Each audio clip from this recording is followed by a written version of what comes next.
Tutte le religioni sono un cammino per arrivare a Dio. Because every religion is a way to arrive at God. Lahat nga ba talaga ng relihiyon ay daan patungo sa Diyos?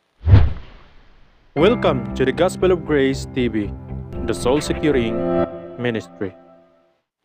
Alam natin na iisa lamang ang Diyos, subalit hindi lingid sa ating kaalaman na ang mga relihiyon ay may iba't ibang paniniwala. Marami sa atin ang maaring nag-iisip na kahit iba-iba man ang ating paniniwala, ay iisa pa rin ang ating patutunguhan. Ngunit kung ating sisiyasatin ang banal na kasulatan, ang salita ng Diyos ay maliwanag na nagsasabing ang maling pananaw ay nagdudulot ng pagkaligaw, datapwat ang pananampalatayang ayon sa banal na kasulatan ay magdudulot ng buhay na walang hanggan. Matthew Kabanatang 7, mga talatang 21 hanggang 23. Hindi ang bawat nagsasabi sa akin, Panginoon, Panginoon, ay papasok sa kaharian ng langit, kundi ang gumaganap ng kalooban ng aking Ama na nasa langit. Marami ang magsasabi sa akin sa araw na iyon, Panginoon, Panginoon, hindi bagat nagsipaghula kami sa iyong pangalan, at sa pangalan mo'y nangagpalayas kami ng mga demonyo, at sa pangalan mo'y nagsigawa kami ng maraming gawang makapangyarihan? At kung magkagayoy ipahahayag ko sa kanila, kailan may hindi ko kayo nangakilala. Magsilayo kayo sa akin, kayong manggagawa ng katampalasanan. Ang tekstong ito ay sinabi ng Panginoon tungkol sa hinaharap.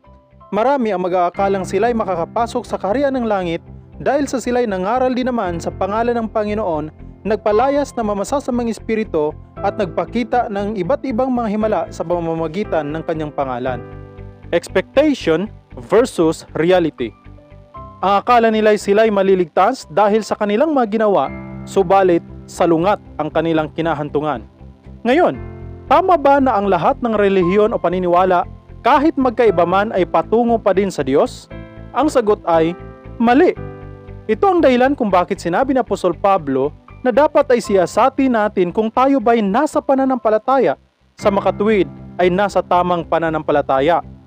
Sa 2 Korinto 13:5, siyasatin ninyo ang inyong sarili kung kayo'y nasa pananampalataya. Subukin ninyo ang inyong sarili. Hindi ba ganinyo nalalaman sa ganang inyong sarili kung paanong si Jesucristo ay nasa inyo? Malibang kayo'y mga itinakwil. Ito ang sabi ng banal na kasulatan sa aklat ng Juan 14:6. Jesus saith unto him, I am the way, the truth, and the life. No man cometh unto the Father, but by me. Sabi sa kanya ni Jesus, ako ang daan at ang katotohanan at ang buhay. Walang sinumang makakaparoon sa Ama, kundi sa pamamagitan ko. Maliwanag na ang tanging daan tungo sa Diyos ay si Kristo lamang. Acts chapter 4 verse 12, neither is there salvation in any other, for there is none other name under heaven given among men, whereby we must be saved. Sa kanino mang iba ay walang kaligtasan sapagkat walang ibang pangalan sa silong ng langit na ibinigay sa mga tao na sukat nating ikaliligtas. Maliwanag na iisang pangalan lamang ang ibinigay ng Diyos para sa ating kaligtasan.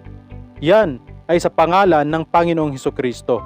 Ayon sa unang Korinto 15:1 hanggang 4, ngayon mga kapatid, ipinatatalastas ko sa inyo ang ebanghelyo na aking ipinangaral sa inyo, na inyo namang tinanggap na siya naman ninyong pinaninindigan. Sa pamamagitan naman nito'y ligtas kayo kung inyong iniingatan sa inyong isipan ang salitang ipinangaral ko sa inyo, maliban na nga kung kayo'y nagsipanampalataya ng walang kabuluhan, sapagkat ibinigay ko sa inyo una sa lahat, ang siya ko rin namang tinanggap, na kung paanong si Kristo ay namatay para sa ating mga kasalanan ayon sa banal na kasulatan, at siya'y inilibing, at siya'y muling nabuhay sa ikatlong araw ayon sa mga kasulatan. Maliwanag na kung tayo ay tunay na nananampalataya sa mabuting balita ng kaligtasan ayon sa natapos ng ginawa ni Kristo doon sa krus, tayo ay maliligtas. Sa makatuwid, hindi lahat ng relihiyon ay daan patungo sa Diyos, pagkat kung sino lamang ang kumilala at nanampalataya sa Panginoong Jesucristo at sa biyaya ng kanyang kaligtasan, ay yun lamang ang makakatanggap ng buhay na walang hanggan. Kapatid, ang payo ko sa iyo, lumayo ka sa mga maling aral. God bless.